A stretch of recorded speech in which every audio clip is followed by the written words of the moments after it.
Welcome to the Applits.com Voting Week Decision Podcast. Over the course of last week, you, the community, have voted on your favorite app ideas to narrow down the hundreds of idea submissions into just 5 finalists. In this podcast, you'll hear from the team that brings you the Applits platform as we discuss each of the top 5 finalists that you have deemed the best of the best from this competition cycle.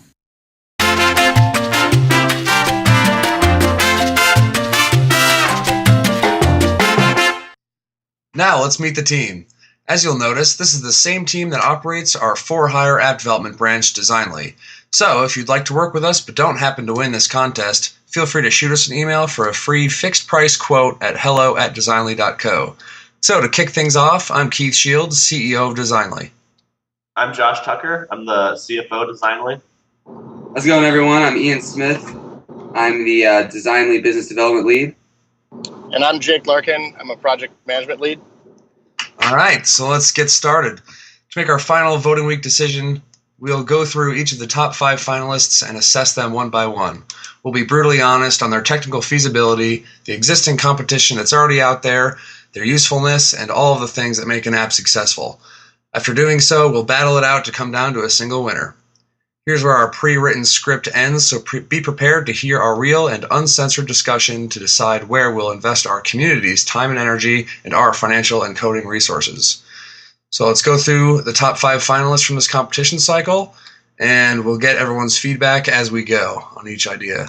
So number 1 from the voting week contest was B-Phone by Wajahat Mirza. Brief description was: a fake movable iPhone interface for kids. The child can use it as a proper smartphone, but won't be able to access the real functional apps. And the full description: have you ever given your children your mobile phone to play with, worrying that perhaps they may open private and important files? Well, this app fixes all your worries. The aim of this app is to create a fake display interface, so while your children think they're playing on your phone, they can't really access the complete smartphone functionality. The Pro version will include a fully functional interface and apps, fake, but will all still have various features. The program may have various educational apps for children, like numbers and alphabets. The photo album may be a selection of various photos, which the parents choose to add, creating a very real illusion. And voice messages may be recorded by parents so that children can use the telephone app. And the light version of the app will be limited to having the interface come up, but the apps will not be able to be functioning like they do in the Pro version. So let's talk about what we think of this idea. So Josh, if you had, what are your thoughts here on beef? I think part of it would work. You can configure apps in iOS 8 to run just on, have the OS configured to run on one particular app, right? You can lock the screen for that. But as far as restricting functionality for just the B phone app to the phone or other apps on your phone, I don't think that's really technically feasible. So what you could probably do is have a fake home screen with a couple apps that we would develop on top of that. But I don't think you could actually access other apps on the iPhone. Right. How about Ian and Jake? What do you guys think? I think the underlying concept is actually well developed.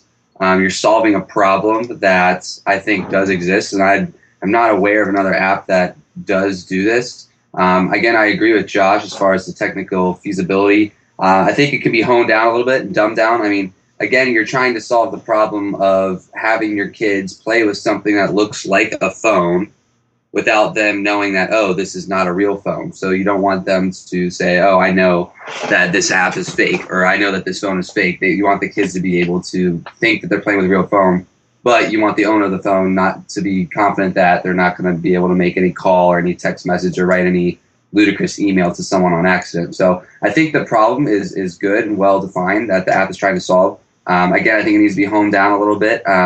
It'd be difficult, I think, to stack apps, like Josh said, on top of this app and have them function. I do like the idea of maybe having 2 or 3 almost maybe mini games in the app where letters pop up or something like that. So you're almost indirectly teaching the kids things instead of giving them an opportunity to mess up the rest of the phone by accidentally sending a text message. But I like it. I mean, it's cool. And I haven't really heard of anything like this previously, so I'd be interested to see if something else like this exists out there already. I think it's sweet. I don't have kids, but I'd probably use it. I heard a story of a kid who stole his dad's iPhone and accidentally bought a car on eBay. It cost the dad like $5,700. That's good. What? He now is the owner of like a '67 Chevy or something. The perfect use case. The guy So, has yeah, the B-phone app up. Yeah, the problem is like the kid's gonna lose the idea of how an iPhone works if they're clicking around on a screen and totally doesn't work. But if you had a screen that only had 4 or 5 icons on it and it just kind of moved around like an iPhone, they could click on each one of those and they were all little mini games like you said, Ian. That'd be pretty sweet. I could get behind this. I think the only issue would be to see if like Apple would approve something like this, right? Because Yeah. they're pretty strict about what they approve, but that would be something we would do more research on. Can you build an app on top of an app like that? I think you could, right? Yeah, I don't see why not, but Yeah, well, the biggest problem, of course, is you have the kid poking around this app, and then if they hit the home button, now you're back to the real home screen because you have to let an app minimize itself. So obviously, there's some logistical problems there. On Android, it might be possible, but again, they have a home button that's programmed as part of the phone's interface that, to keep the phone functioning, has to obviously bring the person back to the home screen. So you can't force someone to stay in the app, right? You can if you have part of the iPhone's accessibility settings. You can make it so that it locks it to only one app. So, for example, if you ever go to a store and they have an iPad you swipe on, you can't hit the home button to go back. So there are. Is that on every iPhone? Yeah. Yep. Okay, I've never poked into that far to the settings menu, I suppose. Yep. So it's part of the accessibility options. You can force a app to only run a phone to run a certain app unless if you enter a passcode to get out. Oh, good call. In that case, this app just became a lot more feasible, and it's actually entirely doable. The home button would have been a game changer, right? As long as, like Josh said, if if Apple would even approve something that mimics the Apple's home screen, because that's they have patents on that stuff, and they probably wouldn't take too kindly. Yeah, they make not at all, actually. So, let's move on. All right.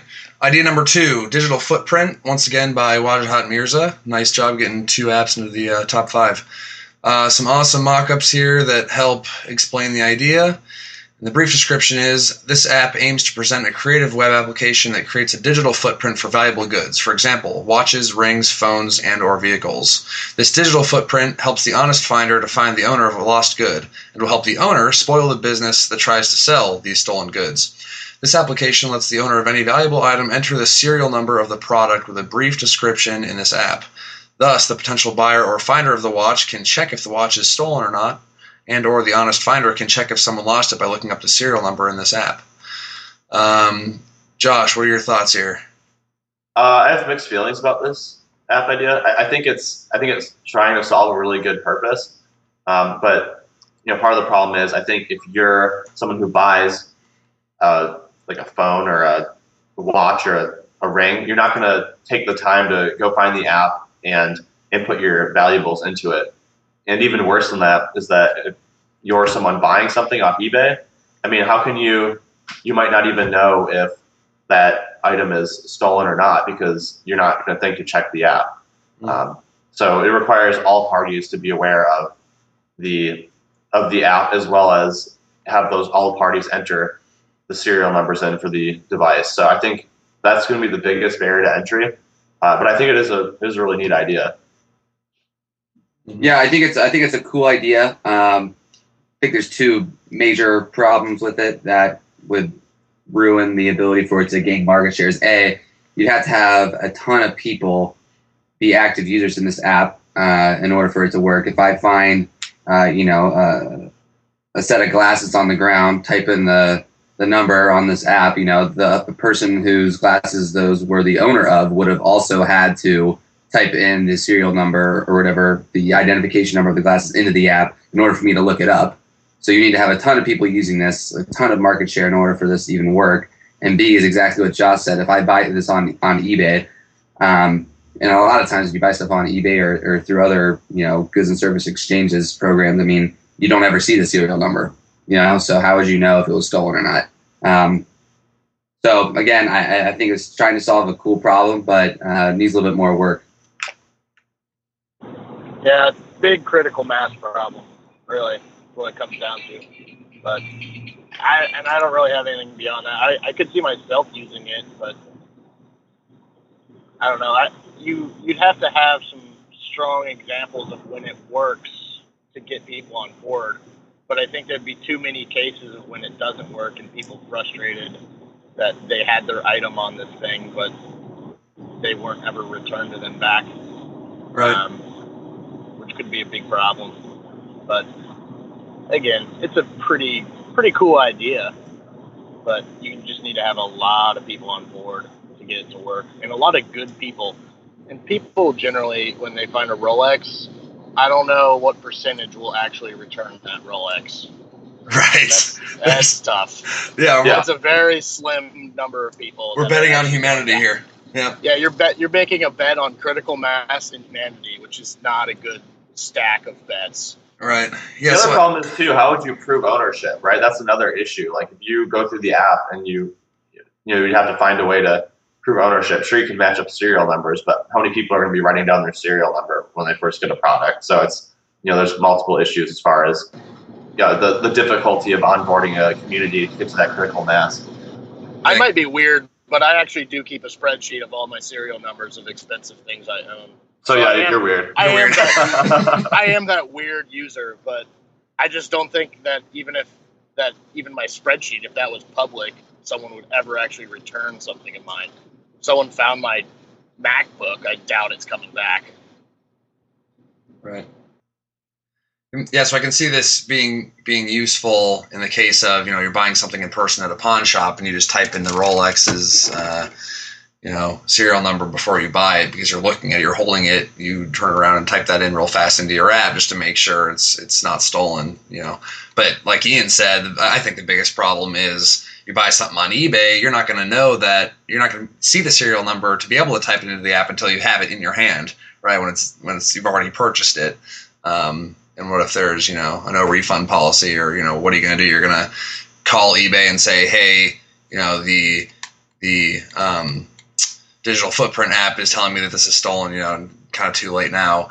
And like, Jake said, you're betting on the kindness of humanity. So definitely an interesting concept. You need a lot of users to make it worthwhile. You need a lot of good people, but definitely something to keep in mind moving forward. All right. Idea number 3. Just Click, the Reading Companion by M. Vincent 7891. Once again, some awesome mock-ups here. And the brief description was, view definitions of unfamiliar words in any setting, Kindle, Chrome, Safari, and this app records the word and definition for revisiting later on. While traditional flashcards apps depend on the user making flashcards, this dynamic vocabulary building tool integrates seamlessly with the user's normal browsing experience using simple browser plugins. When a difficult word or concept is encountered, the user simply right-clicks and selects the icon to view the definition or explanation queried from online databases. Meanwhile, the word populates the user's personalized study plan on the back end for later access via the mobile app. The whole process is powered only by the user's natural curiosity, enhancing the reading experience and increasing retention. The goal is integrating within apps like Kindle and monetization by suggested readings leading to purchases on Amazon.com. All right, what do you guys think? I really like this idea. I think it's very feasible, and it's definitely something I would use. I mean, there's a lot of times I'll be reading something, and I'll come across a word. I have no idea what it is, and oftentimes I skip it because I don't want to go take the time to really go in and read it. So this app would really help with that. You just right-click the word and add it to your reading list, and maybe you can automatically define the word, help you revisit it later. I think it's a great idea. I would definitely use this. Yeah, I like. I agree. I really really like the idea. I think it was well thought out. I specifically like how you took the next step instead of, it could have been easy. So you could have just said, okay, if you come across a word, if you're reading an article online, you highlight the word, right click it, boom, you can see the actual definition queried from an online database. But I like the next step of actually having that populate into the app, so then you can go back and actually have those flashcards automatically made instead of you having to go in and do it manually. Because I know personally, I've tried to download a few vocabulary apps before, and I honestly haven't found one that fit my needs.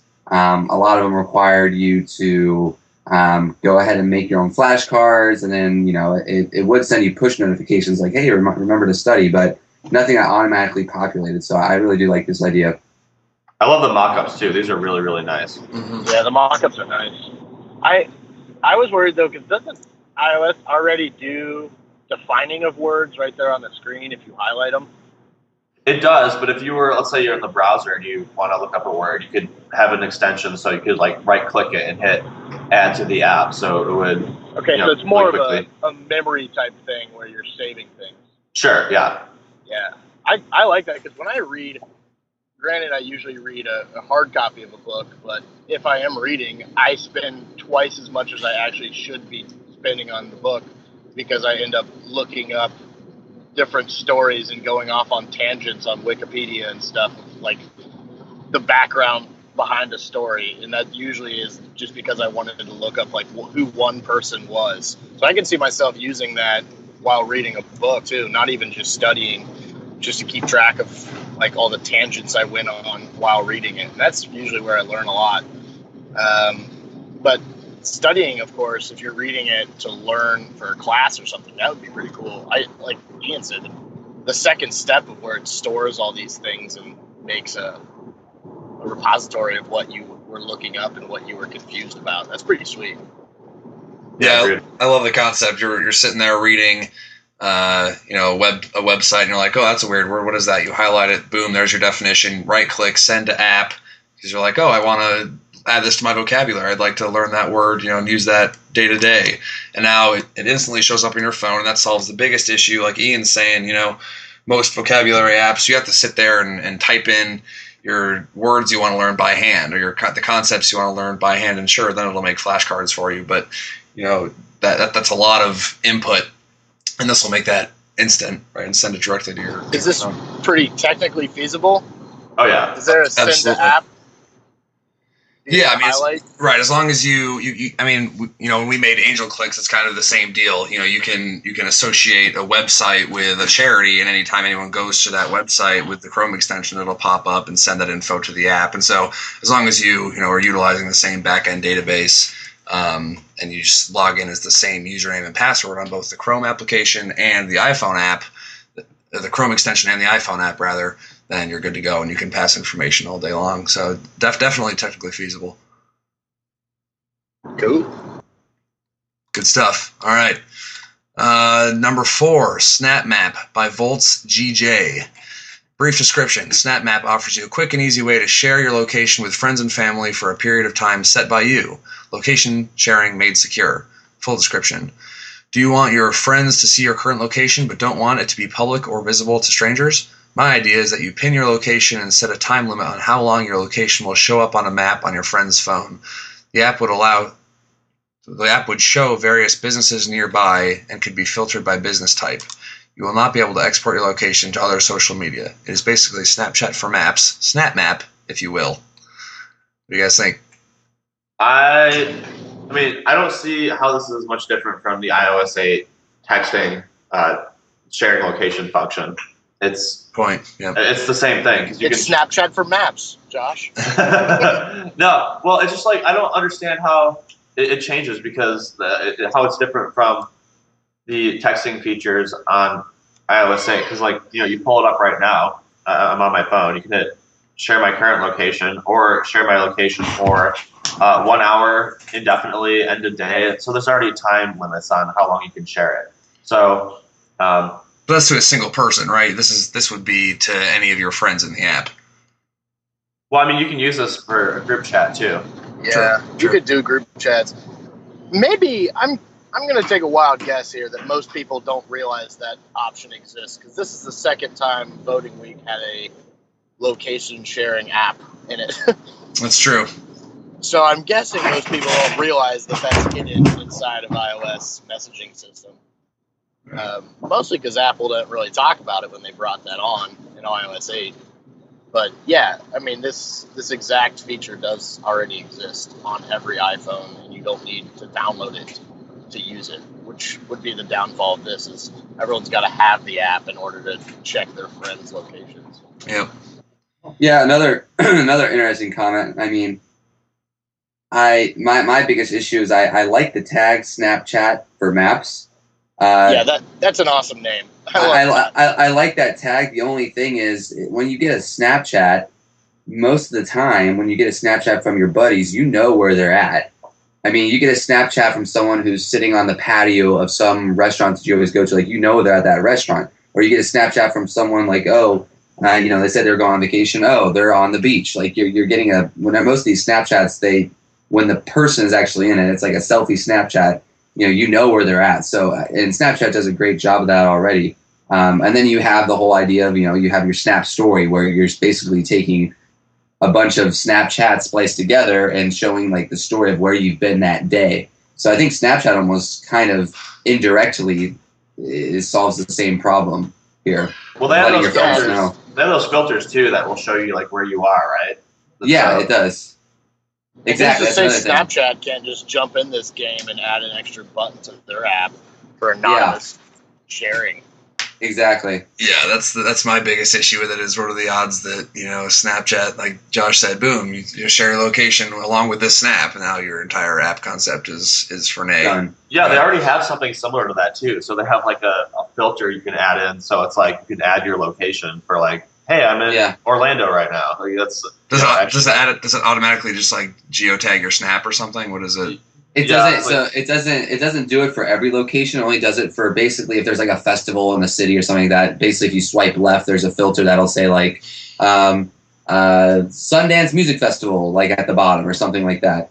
Oh, I see. Okay. But it doesn't do it for every location. To be honest, I think the app that was submitted here is more for precision location, though.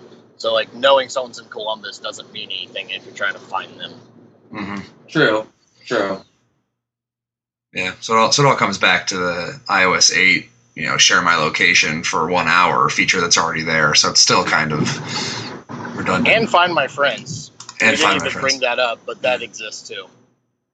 But on the upside of this, I will say this before we move on, is, I think there's a reason why, Find My Friends and the fact that iOS 8 has this feature I think there's a reason why not a lot of people know about it. You could say it's because they didn't really broadcast that when they came out with iOS 8, but you could also argue that maybe it's just not as completely user-friendly as it can be, and maybe there is some market share that's able to be had there for sharing precision locations. It is pretty weird the way you have to do it, where you open up your text message and you go to like the info button, and then you scroll all the way to the bottom, and that's where you do it. Yeah. But, and it's not cross-platform either, so you can't. Yeah, that's true. That's maybe there is room for disruption in this market. Now, the more I think about it, didn't even think of the cross-platform thing. So yeah, there might be some room for disruption. Because Find My Friends, are there limits on how long you can set your GPS location to be, or is it kind of like just you always know where your friends are? I've never used that app before. It's pretty much. I think I've used it just a very limited amount of times as well. But as far as I know, it is constant location. Yeah, there's no time limits. Yeah. So yeah, once again though, that's iOS users only. So yeah, still an interesting concept. Yeah, the more I talk about it, the more I like it. Actually, the more I find it actually being useful. So cool. All right, next up, number 5, last but not least, Edit for Us by J. Matthew. Writer plus editor equals success. All right, brief description. Edit for Us makes the world of written communication a better place by connecting people who need editing to editors looking to make extra cash. And the full description is connecting people to a community of editors easily. Many people need an editor, yet hardly any can afford a dedicated person for the job. This app would tap into the massive pool of unemployed editors and English majors to provide a fast and effortless editing process. The user would sign up and put some money in their account for editing. They would just upload the document into the app, which would then generate a word count, number of characters, and estimated time it would take for someone to edit. The content of the document would be hidden until an editor either makes an offer or accepts an already existing offer. There are many ways this could play out. The idea is to get things edited quickly without having to hire someone. It's the Uber for editing. Edit my paper now. Yep. Yeah, it's kind of like that, or I mean, it's kind of like something you would hire out to a freelancer on something like Odesk, but this is probably a lot more user friendly than that. Yeah, so it begs the question of how the document is delivered to the editor, right? This wouldn't be an iPhone or Android app, I wouldn't think, because you don't want to edit a paper on a phone. That would be terrible. Yeah. So this is more of a website concept, I think. Like Josh said, this is like an Elance or Odesk. You can already kind of go on there and hire editors or blog post writers, anything like that. But this would be just specific for writers, and it would definitely have to be a website. So it's not quite what we gun for here at Applits, but still something to think about. Yeah, I think just 2 comments. I would say that it does take a little bit of grit to understand the flow of what an Elance or Odesk takes in order to get your service that you're looking for. That's true. So I think there is some market share to be had here if it's very, very simple. If you're able to upload your documents that I have $20, and again, this would probably be a web platform, so kind of outside the scope of what we do here at Applits, but still something to be considered. But yeah, you upload your document, you upload $20 or you insert $20 to your account, and then people bid on your edit project, and they have a rating based on the people that they've worked with in the past and based on the stars that they've gotten, kind of like Uber. But yeah, I think there is some room here for some market share to be had. Probably outside the realm of an app, though, I will say that. Yeah, I'd agree. Cool. Jake, any thoughts? Yeah, I've never used an editor for any of my papers. Maybe my papers suck. Maybe that's why.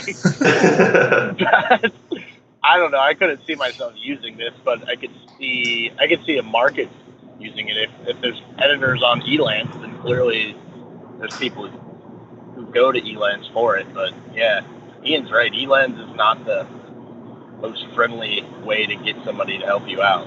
That's a good point. Yep.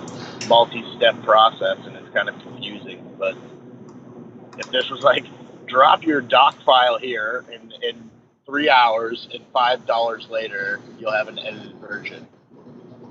Yeah, that'd be pretty cool. That's true. As long as it's like quality editing, how do you control who's actually editing your stuff? I don't know. You'd have to build up your editor network, and that would take. That's another issue, is that you'd have to find enough quality editors to actually support the app. So that might not be too big of an issue, but you still have to go out there and find them. So, and then you're competing with services kind of like Elance and Odesk. So that's. Yeah, I think this would definitely be more user friendly, but there's definitely a community you have to build up around that as well. Yep. True. All right. Now that we've gone through all 5 finalists and discussed the good and the bad, it's time to make our final decision. First, we will take the initial pulse of each of our team members on what idea they like best. Then we'll take a quick break as the final decision is made and reconvene to announce the final winner. So Josh, if you had to pick a single idea out of these 5 to be the best of the best, which would it be and why? I really like Just Click. It's something that I know I would use. I think it's pretty unique as far as how it's implemented or how it would be implemented. And it would save me a lot of time. That's what I look for in an app usually. If it saves me a lot of time, then I'll probably like it.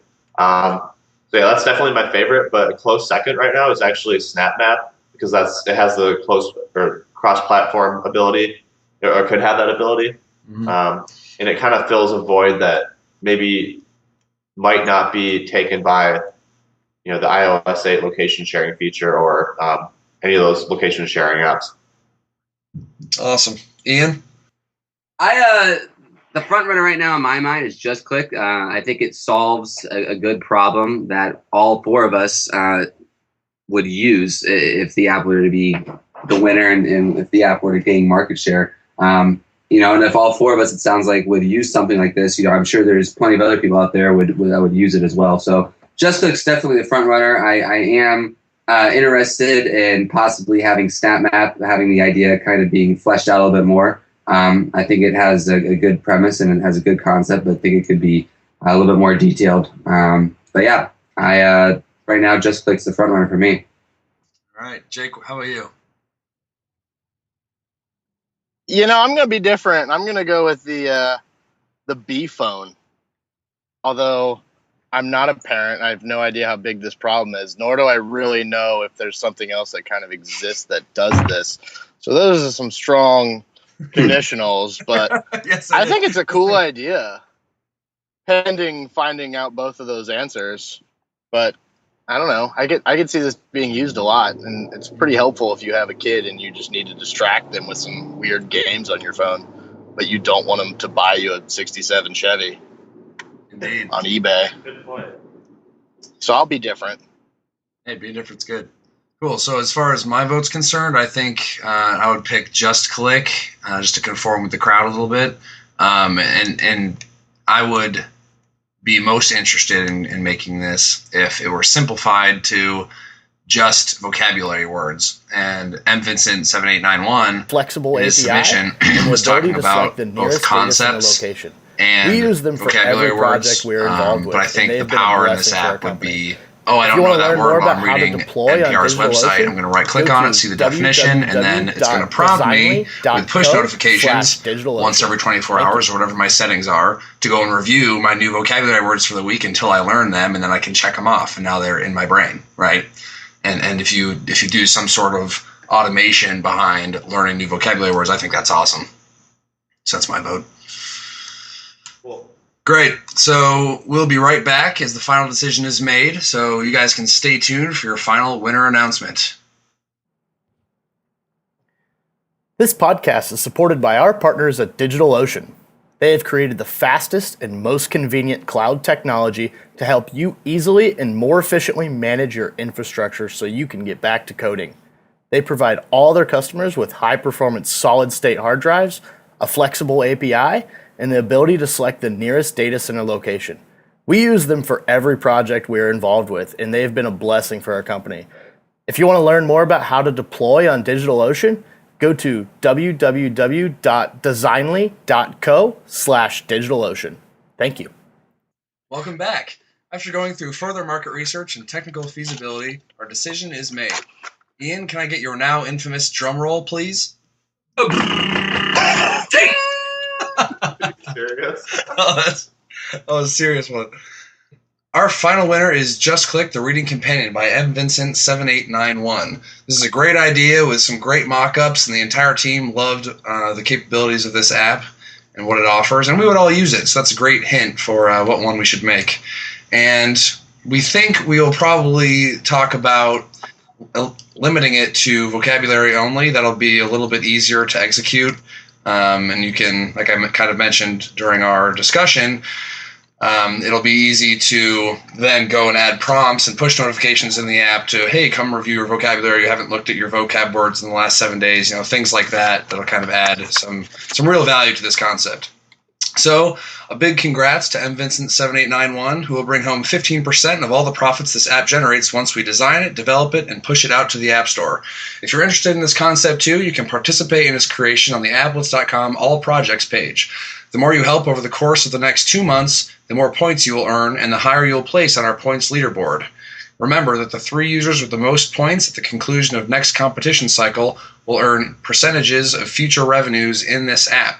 You can learn more about our process on the Applits How It Works page.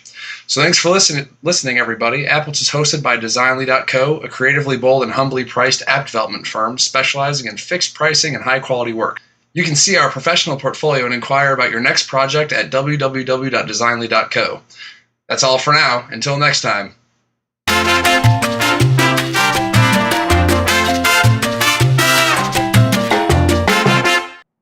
Well, if you're still listening at this point, we want to thank you.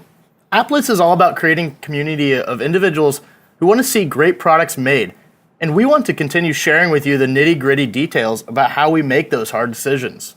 If you enjoyed the podcast or found it even remotely entertaining, please be kind and leave a friendly review for us. If you have any questions or would like to work with us in the future, feel free to contact us at hello@designly.co. See you next voting week.